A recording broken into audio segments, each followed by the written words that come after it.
Bon, imaginez une parfaite fin d'été. Voilà, il fait ni trop chaud, ni trop froid. Ah ouais, une petite terrasse posée au soleil, juste le paradis quoi. Ouais, c'est vrai. Mais petit à petit, le vent se fait plus frais.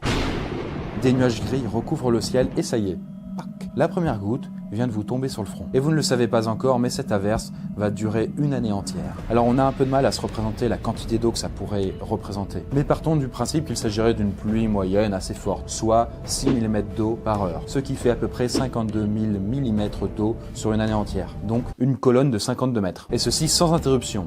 Partout. C'est donc 2 fois plus que le record en Inde qu'on avait vu au début. Et si ça se répartissait sur la Terre entière, ça représenterait à peu près 26 millions de kilomètres cubes d'eau, soit à peu près l'équivalent de toute l'eau qu'on retrouve dans les calottes polaires. Alors très bien, c'est très sympa tout ça, mais quelles en sont les conséquences? Ah, c'est vrai. Quelles en seraient les conséquences? C'est pas la peine de le répéter. Alors déjà, vous n'êtes pas sans savoir que l'eau de pluie provient de l'évaporation des mers et des océans, qui forment ensuite les nuages et ensuite qui se déversent. Voilà. Et donc du coup, cette eau, faut bien qu'elle sorte de quelque part. Et oui, parce que s'il pleuvait, il n'y aurait pas plus d'eau. La quantité d'eau sur Terre reste toujours la même, à savoir 1,386 milliards de kilomètres cubes. Et donc une fois l'année terminée, eh bien toute l'eau retomberait dans les océans et donc on reviendra au niveau initial. Après quand même, je vous le dis, clairement pendant cette année, la végétation ne passerait pas un bon quart d'heure. Beaucoup de plantes pourriraient, noyées par l'accumulation d'eau qu'ils empêcheraient en fait tout simplement d'absorber l'oxygène et les nutriments dont elles ont besoin. Et ainsi, du coup, elles mourraient. Intervention pertinente maintenant? Ah ouais, comme quand j'arrose trop mes fleurs.